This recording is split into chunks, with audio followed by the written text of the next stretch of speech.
Hello, welcome to He's Hot but Something's Off with me, just Joey T. Y'all, I had a day today. So today's Tuesday that I'm recording this, and I decided to run a bunch of chores today, errands, if you will. A lot of people run errands. You have to go to this store or that place or this office or whatever, and it's MBD. But these days, a lot of people are working from home, as am I, even though when I say I'm working from home, that means I'm not actually doing that much. But I had a bunch of chores to do, and I decided it's the day off gym. I had a little bit of free time. Let's go do a bunch of chores. So one of the things I wanted to do was actually go to Ikea. Now that I have a car, I can go to Ikea and buy things again. I have a way to bring them home. I wish IKEA would have some way to give you like free shipping, but I guess like furniture is always very heavy and bulky, so they can't give you free shipping for that. But in one of my bedrooms, I've got these curtains that the rods are starting to fall off from the walls, like the wall anchors or whatever, they're giving way. And I wanted different curtains anyways, because these were like used and they have some stains and from the previous owner or whatnot. So I want to get some new curtains. So that's been on my list forever. And I was gonna go apply for a passport. And if it's the first time you're applying for a passport, you have to do it in person. And a common place to do this is at a post office. So I thought, okay, I go to IKEA and I also go to the post office, do the passport thing. I did a online appointment in advance, and apparently some post office locations, you can also have them do your passport photo at the same time. So I thought, okay, why not? That's easy, 2 in 1. And I every so often I'll clear stuff out from the house. I'm not a hoarder. I don't have a lot of stuff in the house usually. I have no problems getting rid of old clothes, really. The amount of tank tops I have, though, I have more tank tops than any other type of shirt combined. T-shirts, V-necks, button-ups, even long sleeves. Yeah, they're more tank tops than every other type of shirt for some weird reason. But I had a bunch of clothes that I actually donated out early this year. And there are, every once in a while, you see at a gas station or a grocery store in the corner of a parking lot somewhere, there are these like closed donation bins. And that's where I usually just chuck it. But usually clothes that I get rid of, it's not high quality clothes. T-shirts that I get rid of, I got them new for like $5. It's not worth it to do anything other than to donate it out. So usually maybe once a year, look at my closet in the spring cleaning. What haven't I worn in like a year or longer, and what I don't like anymore, or are there things that are, I don't know, there's holes in this shirt now, you've worn it and washed it so much. So I did that early this year, but there were a couple of I had two things in my closet that I was like, you know what, this is maybe possibly worth some amount of money. So I have this, so there's this sport jacket that I have. I got it, I want to say at least 10 years ago. I think maybe 11, maybe 12 years ago. And I was a lot skinnier back then. I was maybe legitimately Trank status 12 years ago. I was a lot skinnier. And I got this sport jacket that's kind of sort of like a cocktail attire type of a thing, because I had a wedding to go to. And it wasn't the type of wedding where you would dress up like formal. It was like an outdoor wedding, like waterfront outdoor wedding. And it was like a little more casual. The feel was more casual. So I needed something that's more, that wasn't a suit, which I still have the suit actually, which I actually recently wore. The suit I have, I think I bought it, I don't know, 15 years ago. It still fits. I wore it recently to something. I wore it to a wedding recently. It still fits, surprisingly. Anyways, this sport jacket, it doesn't fit me anymore, but it wasn't a super nice one, but it's nice enough where, you know what, I shouldn't just like donate it into a random metal box in a corner of the grocery store parking lot. Let's see if I can get some money out of it. And then I have this Coach messenger bag. I don't know why I have this Coach messenger bag. It's at least 20 years old. Coach is not a high-end enough brand that you can take it to the Real or you can hawk it on eBay and have any significant amount of money for it. This thing was maybe like $50, $60. Like, I think that's like the value I saw, maybe 100 at the very most on eBay, something like that. So these two items I actually set aside, and I thought, well, there's this consignment store kind of semi near my neighborhood that I walk past all the time. Why don't I just try to do that? I've never sold anything in a consignment store before, but my understanding is you just go in, you give them what they have. They tell you whether they're willing to buy it and for how much, and it's a good way to get some money for stuff you're going to get rid of. And then finally, I have a bunch of e-waste, electronic items that I can't use anymore. Like I've got this old electric toothbrush that's like 10 years old and it's just like completely dead. I have a new one now. But that's electronics. It's got electronics in it. It's like an appliance, basically. It's got batteries and stuff in it. So you need to dispose of it in like a responsible manner. You can't just throw it into the trash. So a bunch of stuff like that, just like old electronics that like I kind of keep in this like little cardboard box in the back of my closet. So all these little things, all these little errands were piling up. And you know what? Let's just do this as efficiently as possible. Let's just combine it all into like one afternoon. So made the appointment for the passport. I put all the stuff I want to get rid of into the trunk of the car this morning. First stop was Ikea. And Ikea, uneventful. Ikea was Ikea. I got there at 11:30 in the morning. And it was so uneventful in a good way because no one usually goes to Ikea. Tuesday morning, 11 a.m., who's at Ikea? People who are unemployed. People like me, hands up right there. So I just needed curtain rods and the fixins, the attachments for the curtain rods, and then the curtains themselves. So I got all that. No problem, no hassle, no issues, uneventful in a good way. I always like it when shopping in a store is uneventful because eventful shopping means just like getting annoying and pissed off. So Ikea was great. So after Ikea, I came home, had a little time to kill, so I came home, ate a quick lunch, and then I went to the post office that I had the appointment at. And this post office is, I think in Hollywood, technically, is in Hollywood, not that far. And drove there, got there a little early because I knew I need to have some time to find parking. That whole block where this post office was, it's all like homeless people camping out in tents on the sidewalk, basically. And I remember I was circling the block just like the once or twice. And at some point, the smell of homelessness like got into my car somehow. And it's not a pleasant smell. And to have that in the car, it was not like, I think got sucked in via the AC or something. I don't know how it happened. So it was like not the nicest block. I talked about visiting not super nice neighborhoods once before when I was in New York in June for World Pride. Whichever podcast episode that was from like the end of June, you can go watch that. And I talked about Street View is a great thing to have in modern day technology because you can go into Street View and check out, in that instance in New York, whether your hotel is in a nice neighborhood or a not so nice neighborhood. I didn't do that for a post office because I thought it's just a post office. It's not going to be a ritzy neighborhood, but it's just like whatever. I'm not staying there for like 5 days. I'm just going there for like 20 minutes.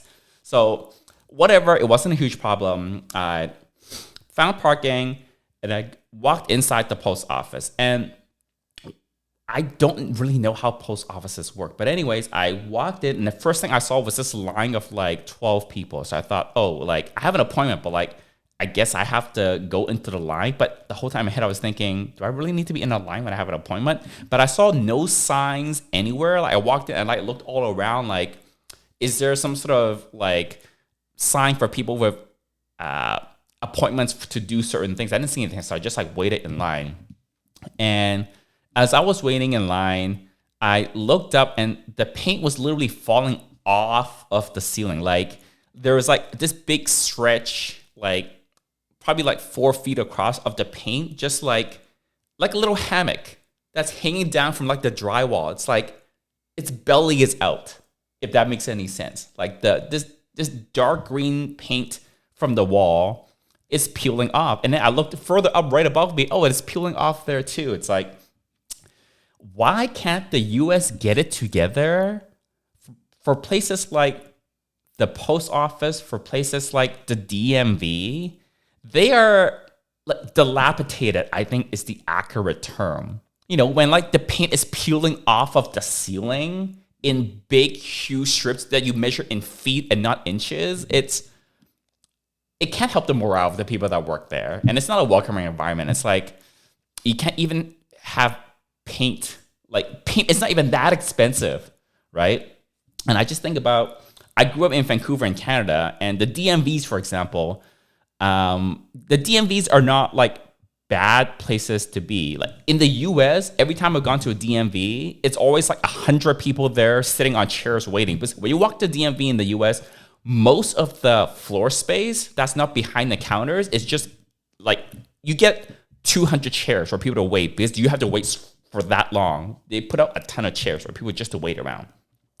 In Vancouver, you go to the DMV equivalent, and it's actually a nice space. The paint is not peeling off of the ceiling and about to like potentially collapse onto you and cover you like a spider web.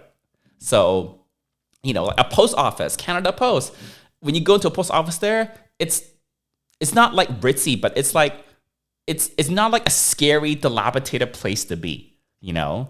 So like, why can't the US get it together to have like just basic maintenance of its facilities? You know, like a DMV, like the wait's always so long. It's never a nice building. And apparently it's the same for the post office. So anyways, I was like, waiting in this line, thinking like, I was in this line for like 15 minutes. And then I probably should have asked someone, but like, then I hear like someone that's like, I don't know, five people back in line behind me ask some random staff that walked by, it's like, oh, where's the password? And then the guy points, oh, it's at like it's in this like far corner that has no signs leading to it. So I hear that and I like bolt and like I go over there along with this guy behind me now. And then when I get to this window, yeah, there's like a little sign that says passport, but there's no signage leading that tells you, oh, you're here for your passport. You need to go to like this other wing of the building. So get up there, then there's this woman up there already talking, blah, blah, and I was like right behind her. And I noticed on the, it's not plexiglass. There's a plexiglass all above the counter. And then on the plexiglass, there's a bunch of printouts. And one of the printouts says, no photos available, no film. How hard is it to have... In some ways, it's not fair. Like, people run out of consumables all the time. Sometimes your printer runs out of ink, you know. Sometimes they're out of a certain menu item at your coffee shop or your restaurant that you go to all the time. But yeah, apparently they're out of film. And by this time, I was like, just very like eye roll in my head. So the moment I didn't have a photo with me, but when you make the appointment online on the USPS website, you can specify, oh, do you want to select a location that also can take your photo? And I selected that. So my expectation was they're going to be able to take my fucking photo. I get up there and they can't take my fucking photo. So the only thing I said was like, I just want to confirm this sign's correct. You don't have film and you can't take my photo. And he's like, yes. And I just walked out because I was like, I was over it by then. Between like the dodginess of the area, having to be in this like dilapidated building, and then them having no clear signage of like where people should be going to do certain things. Like there's no clear signage for like people should be in the passport. People doing the passport stuff should be in this like way other side, this other wing literally of the building.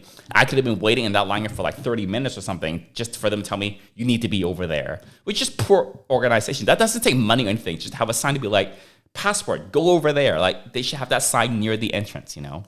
So all these little things, I was like, you know what? I'm over it. I will need to like go somewhere else for a passport. I'm not going to come back to this location again. And when I was also waiting behind the lady that was in front of me at the passport window, there's a whole bunch of signs and stuff they put on the plexiglass. And then there's this, they're advertising these other locations where you need to make an appointment for a passport application. You can just do a walk-in. And then one of the two addresses they were advertising, was for a place that's downtown, but they close at 3. And it was already like 1:30 by the time I got up to that window. So I was like, okay, well, it's going to take me an hour to get to this other downtown main office location.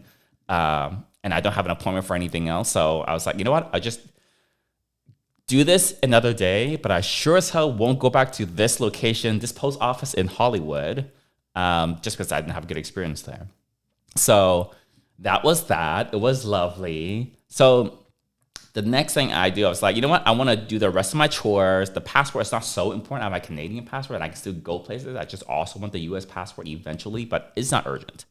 So I was going to run the rest of my chores. And the next place I was going to go to was Best Buy, because there's not that many places in West Hollywood to do your e-waste or e-recycling. So even on the City of West Hollywood's website, they advertise a few like private companies, not that many, that would take in your e-waste. So there's one Best Buy in West Hollywood that does take e-waste. And I've done this before. I've taken e-waste to them once before and it wasn't a problem.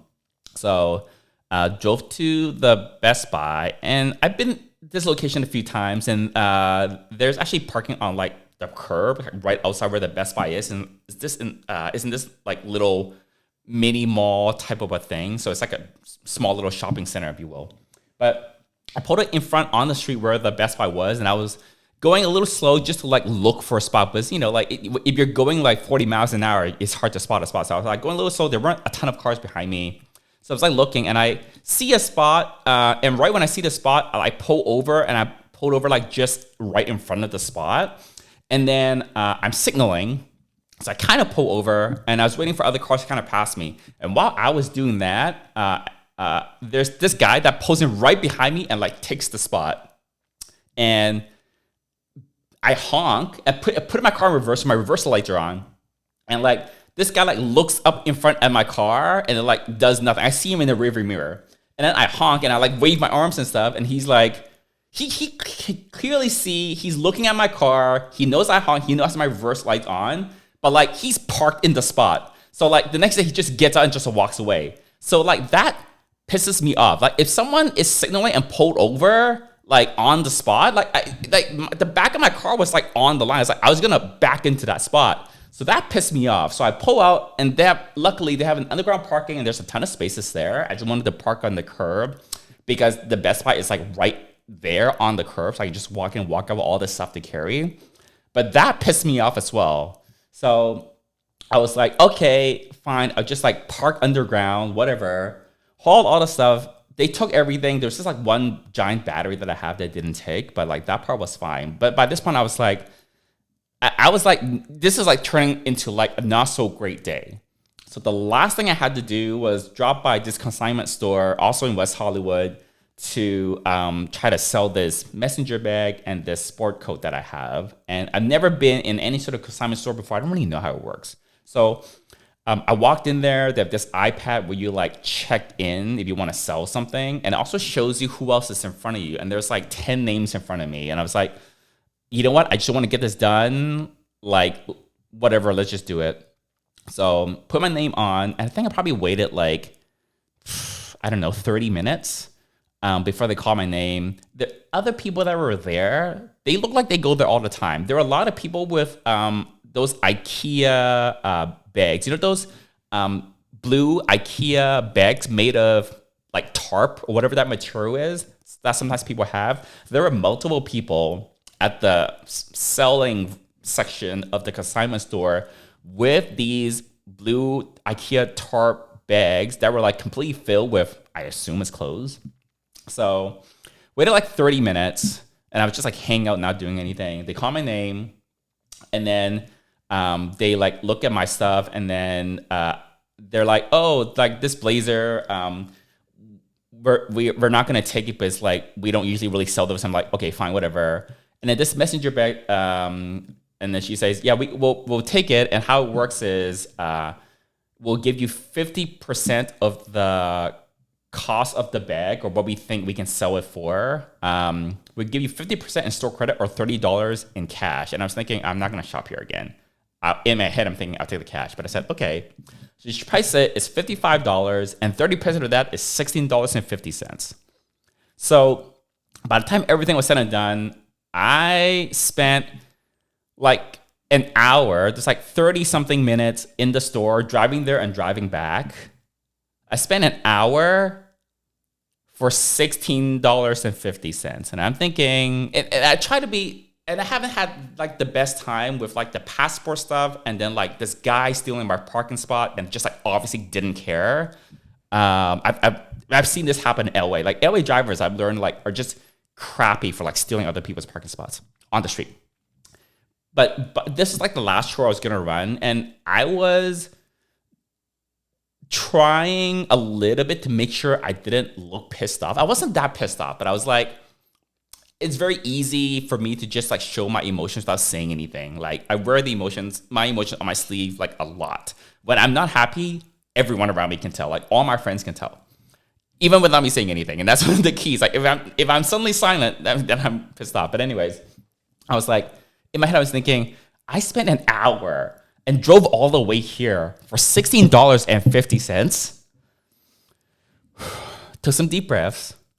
And then I got my $16.50 in cash, by the way. I had to go over to the cashier, and then they rung me up literally in cash money, paper money, cash money, and coins.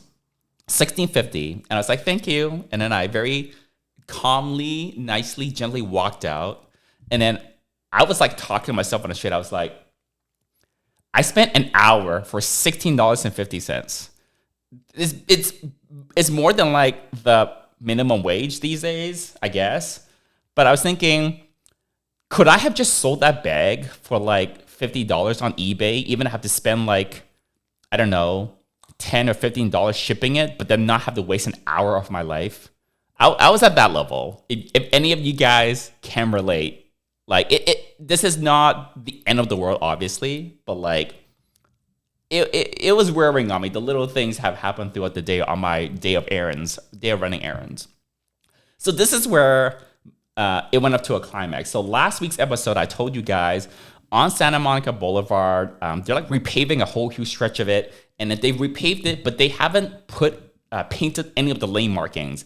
And I specifically mentioned these two cars that ran red lights right in front of me last week's episode. And I was, and this consignment store is along the stretch of Santa Monica Boulevard in West Hollywood, where they still haven't painted the line. So like people don't always know where they are. But I'm always thinking that the lines are not there, but the lights are there. So like you see a red light, you see a green light, and you'll need to stop. You may not know exactly where to stop, but like you should be slowing down. If you're coming to a red light and you don't know where the stop line is, but it's not painted, you should at least not be caught off guard that you need to stop because there's a red light in front of you. You might be a little confused. Where are you going to stop? So it only makes sense. Like you should probably be extra cautious where you stop.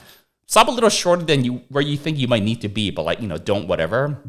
But I needed to cross to get to the car after this consignment store that I went to. And I was waiting, and then the light turns red, and then like this one car on the curb stops, and then I start crossing. And then this other car comes in, and I think she saw the red light, but she braked a little late. Like it wasn't like she saw the red light fully and was slowing down. It was like, I don't know if she saw the red light or not. She wasn't going super fast. But the car on the curb coming from my left on the curbside lane stopped normal. This like Honda CRV that she was driving in the next lane over that I wasn't sure where she saw the red light, like barrels over to where the crosswalk is. I wasn't close to it, so I wasn't in any danger. I saw it coming. I always look both ways now when I cross that road because the cars don't know when to stop. But with the emotional state that I was in, I don't know if I mentioned this last time. Every time a car runs a red light in front of me, I get the urge to yell at them. Like, you are running a red light, bitch. And this is what happened. So this car, like, it kind of looks like she didn't run it. But anyways, like, she stopped like on top of where the sidewalk would be because I've been to that area before and I know where it is. But like, she clearly didn't know where to stop. And it was like, there's a red light right there, honestly. Like, I know that intersection. I know there's a red light right there. So she's like stopping finally. And basically I have to like walk around the front of her car because she stopped so late. And I said, I don't remember exactly what I said, but I yelled at her basically. I was like, hey, there's a red light. Use your eyes. Look, something like that. The first thing I said was like, it's a red light, something like that. And I point at the red light above. That's like right there. That's red. And the second thing I said was like, look with your eyes or something like that. Like, use your eyes and look. So I literally yelled at this car. And it's like, you cannot run red lights, especially when pedestrians are going to cross. You need to look for red lights and stop. If you don't know where to stop, you need to slow down extra and be cautious. Stop short. Don't like just tiptoe into the intersection. Is that like crazy to like use that level of common sense if you're approaching a red light and you don't see like the stop line? Stop short of the intersection. Stop extra short. Don't roll into the intersection just because you don't know where the stop line is. People are so stupid. I don't get it. So I said those two things, or to those effects of the two things. And then as I was finishing crossing the street, I was just on a roll. So I also just let out loudly, like, why didn't you just run over me? And like, there were people around, but I just like didn't care. It's like, there's a red light, use your eyes and look, and like, don't barrel into the intersection. So I was worked up. So that was my adventurous day of running errands. It's one of the reasons I like staying home so much. And I'm so glad we have the internet because so many things can be done online now.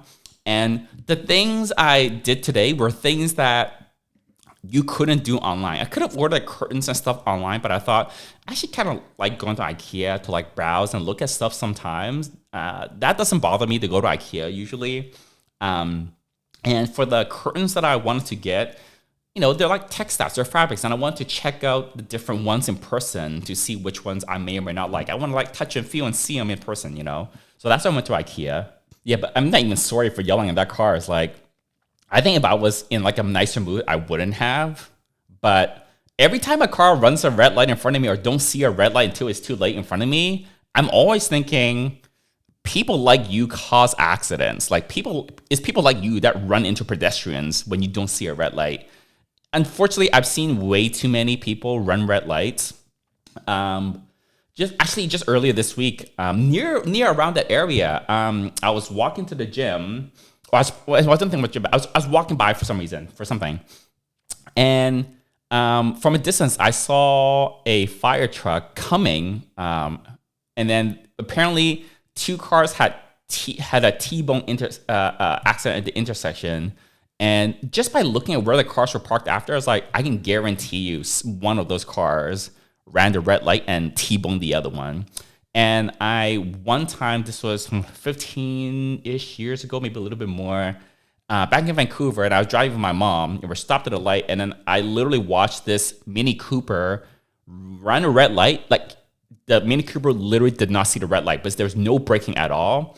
And just T-boned this minivan that had like a family and like a baby. And I can still hear that baby crying out of that car because what happened was the Mini ran the red light, did not see the red light at all. The minivan had a green light and was going through it.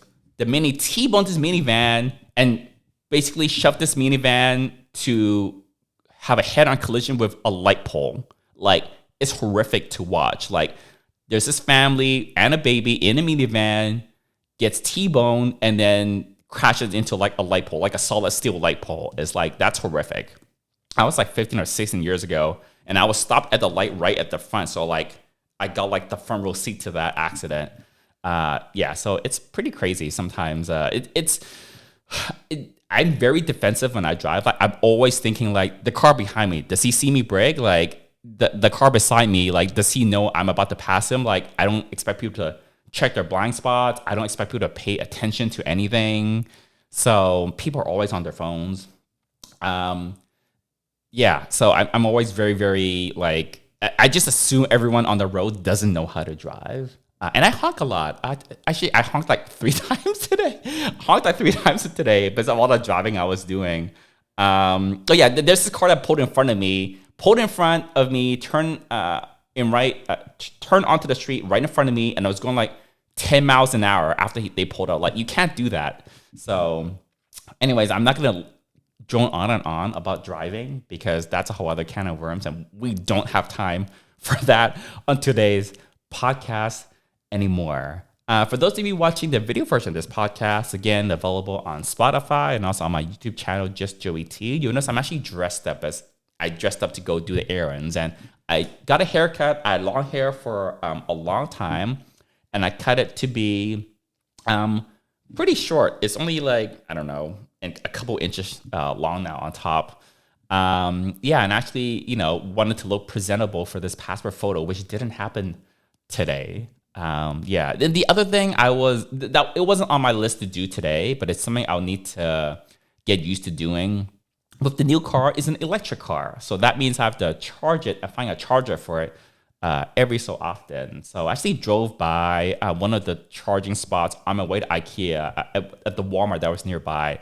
And apparently it's a very popular one because I wasn't going to go charge, but I just wanted to like scope it out because it's one of like the main, it's one of the spaces with 10 different chargers. So there's a lot of capacity there, and they're fast chargers. They can charge our electric car really quickly. There aren't that many near my house. And I was like, oh, okay, I'm going up to Burbank, the Ikea in Burbank. The Walmart with all these like fast chargers is only like a mile away from the Ikea.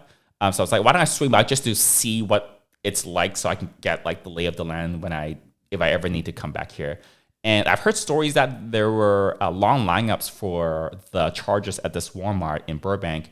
And it turns out to be true. There were a line of at least like 10 cars. I couldn't see the front of the queue, but I saw it. I was like, I noticed all these cars were electric cars because I'm into cars. I can like look at a car and know exactly what make and model it is right away.